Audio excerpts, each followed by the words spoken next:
Nate Adams, who joins us on the Oakland County Megacast. Nate is a Michigan-based online and print critic for film, theater, and television. He is a Rotten Tomatoes approved critic and has had reviews seen across national platforms like MovieTickets.com. He was also nominated for Rookie Writer of the Year in 2018 by the Michigan Press Association for his entertainment coverage. Nate, welcome to the Oakland County Megacast.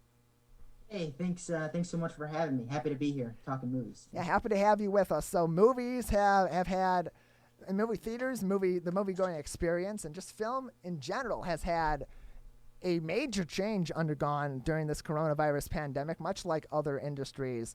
Tell us a little bit about what the landscape of the filmmaking industry is at this moment in time as theaters continue to be shut down and productions are still somewhat in flux in most places in the world.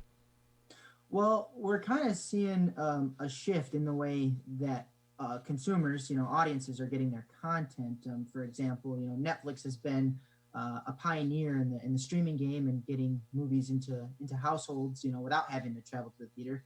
And recently, Universal Studios has kind of undergone an experiment, if you would say, with premium video on demand. And so instead of their big pictures heading to theaters like they were originally planned, like you're seeing The King of Staten Island premiered last week at home, and their big movie that caused a lot of ruckus was Trolls World Tour, which originally was supposed to come out April 10th in the theaters, and instead they went straight to streaming at home for a premium price, and they actually made quite a bit of money off it, and it caused the theaters to kind of sweat a little bit. And I think that is going to be a permanent change. You're going to start seeing smaller scale pictures head straight to streaming and at-home viewing, and you're only going to see like the big Disney Fast and Furious pictures in the theater. Do you believe that change in the status quo is going to give these smaller, more independent films, or maybe the films that aren't expected to have as great acclaim or Oscar buzz necessarily, a better chance at sustainability in their premiere stage and ability to profit and spread their message than the traditional theater method?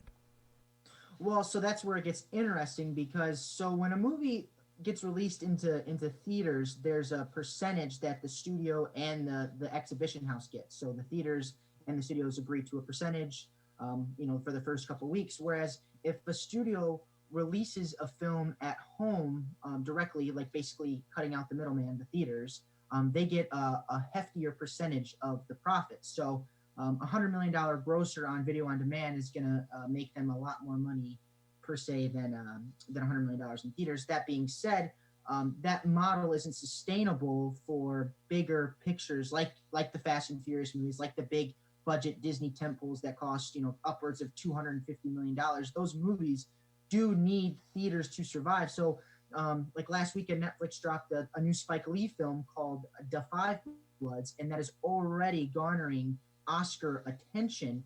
And because there is really nothing out in theaters right now, because a lot of theaters are closed, especially in Michigan, what happens is that movie can now essentially dominate the conversation all summer because everybody has immediate access to it. So it all depends on a platform.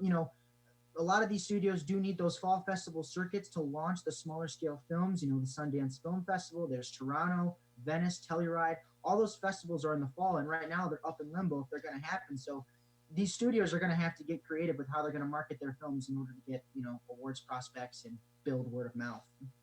And consequently, with these larger scale films that have the bigger studios behind them and have the A-list actors and are already under critical acclaim when they enter the theaters, is that going to change that dynamic too, as they're competing with these films that are going straight to digital and people are consuming them at a cheaper price necessarily than they would going to the theaters?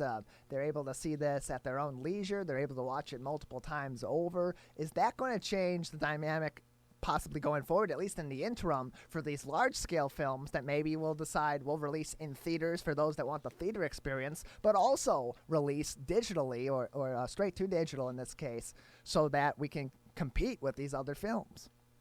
Yeah, and I think it all depends on the star power package, right? So there's a lot of conversation, and long gone are the days when somebody like, for example, Will Smith, he could open a film on his box office appeal alone, and that movie could open like a movie like a romantic comedy, like say for example Hitch, it could open to $35-40 million on its opening weekend.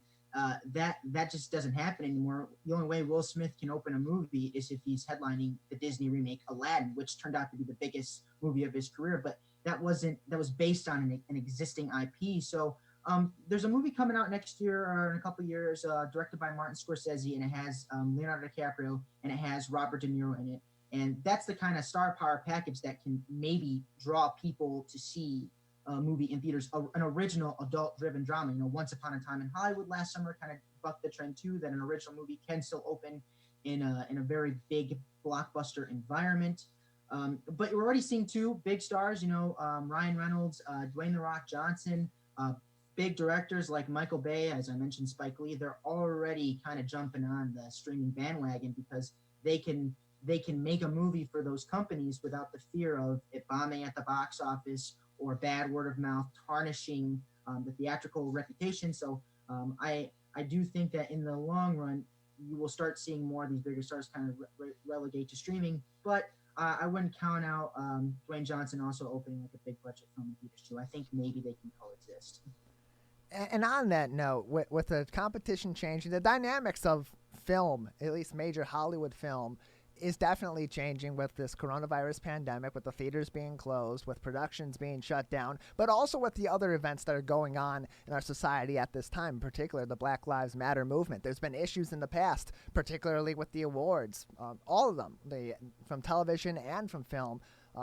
In the past several years, we've seen the hashtag #OscarsSoWhite year and year again. Is the current movement that we're seeing in the United States and the passion behind the Black Lives Matter movement and developing more equity in our society in general, is that going to also translate over to reviewing films from a critical standpoint and from an awards standpoint, and also to making films to be more inclusive? Well, this week, the Academy Awards actually just announced a big overhaul in their diversity initiative. They actually, a very prominent filmmaker, Ava DuVernay, who made such films like Selma. She has a great documentary on Netflix right now called 13. She made the limited series When They See Us. She was just one of a few prominent filmmakers that were promoted to the Board of Governors in the Academy Awards. And so I think that you're gonna see things like that are a step in the right direction. You're wondering how things like this haven't happened sooner. But at the same time, a filmmaker like Spike Lee, who was a pioneer for African American filmmakers, he made Do the Right Thing, Malcolm X. He has a great career. He had the biggest hit with Black Klansman a couple years ago, which he won an Oscar for Best Original Screenplay. First time he's won an Oscar. And the movie was a hit, made $100 million worldwide. He couldn't get Da 5 Bloods made anywhere else except for Netflix. Now, I'm not saying that's because of the subject matter of the film. I'm also saying it has to do a lot with the commercial viability of films in, we talk about streaming and theatrical. But I do think that you're going to start seeing more of this too. And people like Ryan Murphy, who makes a television series for Netflix, they make it stipulations in their clauses that a lot of representation needs to be on the set, so that way it's a more balanced discussion happening. So I do think that we're going to see the impact of this movement ripple through a lot of the Hollywood industry, and it's for the best too. It's a good thing that it's happening. Yeah, it absolutely is. And I worked on film sets in college. I've worked on film sets after college as well, and there's a ton of talented people that just are not getting their fair shot because of the color of their skin, or it's definitely not helping them go further, and they have to work extra harder. So seeing that equity be put as a priority by the Academy and by big filmmakers throughout the country is something that should have happened, as you said, a while ago. It shouldn't have taken this long, and if it is happening now, it's very good to hear. Similarly, in the Detroit area, tomorrow, we just talked with Paul Glantz, the chairperson of Imagine Entertainment. Imagine Entertainment at their Royal Oak location is going to be screening a Juneteenth film festival on Friday this week, despite theaters being restricted to stay closed. You are also familiar with the Detroit market, with the Detroit film film market here as well, and you understand the passion of the fans in this local area. What is the buzz you're hearing from the fan standpoint, from the media standpoint, and even from other local theaters and movie enthusiasts regarding the Juneteenth Film Festival at Imagine Theaters? Well, it's a great thing what Imagine is doing, curating this lineup of films made by African American filmmakers. Speaking to that medium, and because a lot of they're selling tickets, and all the proceeds are going to the United Negro Fund. It's getting spread out to organizations that are very, very deserving, and so in that regard, it's a good thing. And there's no negative buzz about that because it's all good. It's all for a good cause. But the other thing is, right, theaters are still closed, and I still hear murmurs that a lot of people don't feel comfortable going and sitting in an enclosed space, especially when you get your popcorn, you get your drink, and you got to, wearing a mask.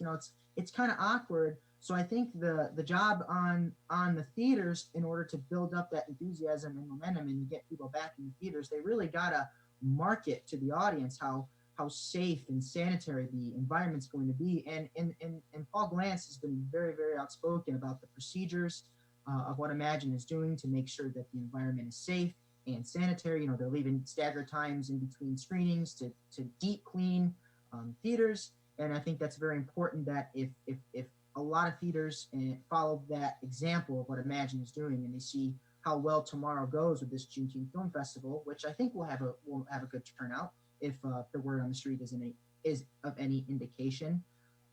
And I think that if we see that is successful, maybe people will be more than willing to go back into theaters. Granted, there's not new movies coming out until right now, July 24th with Mulan.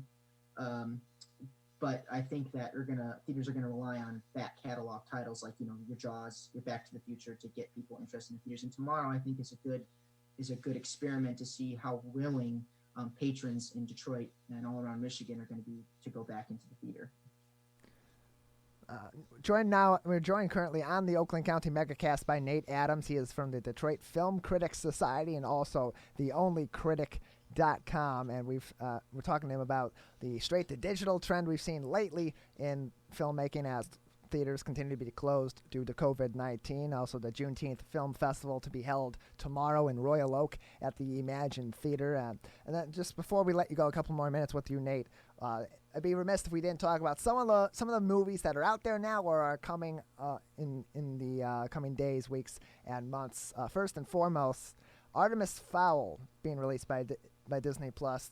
Some good and some bad being heard about that. Is this what's your review of Artemis Fowl? Is it good? Is it bad? Is this something that could break Disney Plus if it's one way or another, for better or for worse? So I think Disney knew that this movie was a dud, and they were just tired of pushing it around on the release schedule. This movie got bounced around, I think, 3 or 4 times, and I think they just looked at it and decided, well, we're just going to drop it on our streaming service, which was probably the best thing, because I could not recommend to a soul to pay money to see that movie. It's very, very bad. And it's probably the worst thing I've seen in 2020. And 2020 has been very tumultuous, but watching Artemis Fowl kind of it makes you question watching movies for a living. I'm sorry to be so harsh. Yeah, it's not very good. Well, on a more positive note, Nate, what are some movies? You mentioned some earlier, like Mulan, but other films that are coming out in the next few months or so down the pike that we should be keeping our eye on. So right now, the big movie that everybody's keeping their fingers crossed that comes out is a new Christopher Nolan film called Tenet, which was supposed to be the big unifier in getting people to go back into theaters. So Tenet was originally supposed to come out July 17th. Last week, Warner Brothers kind of pulled that plug. They pushed it to July 31st. So they're still kind of easing the waters. But anytime Christopher Nolan steps into the ring and he makes an original film, I mean, chances are it's going to be pretty magnificent. I mean, the last one he did, Dunkirk, he did the Dark Knight trilogy, Memento, Insomnia. I mean, the list goes on. If any filmmaker is guaranteed to bring in audiences and to get the theatrical experience going again, it's Christopher Nolan with Tenet. And right now, that's slated for July 31st. I think that's the big one. And then you got Quiet Place 2 in September. Top Gun Maverick's coming out in December. I mean, who knows if if these releases stay where they are, I mean, this is still a domino effect. We saw last week a bunch of releases shift around on the schedule. So as of right now, Tenet's still coming out July 31st. Fingers crossed it does, if it's safe to do so. Nate Adams joining us from the Detroit Film Critics Society and from theonlycritic.com. Nate, anything else you'd like to say before I let you go? Just wash your hands and wear a mask if you do go out. Be safe. Respect your fellow neighbor. And just support your communities too. Thanks for having me. Yeah, thanks for being on with us, Nate. We appreciate it. Nate Adams joining us today, a film critic from the Detroit Film Critics Society and theonlycritic.com. He is also a Rotten Tomatoes approved critic and has had reviews seen across national platforms such as movietickets.com.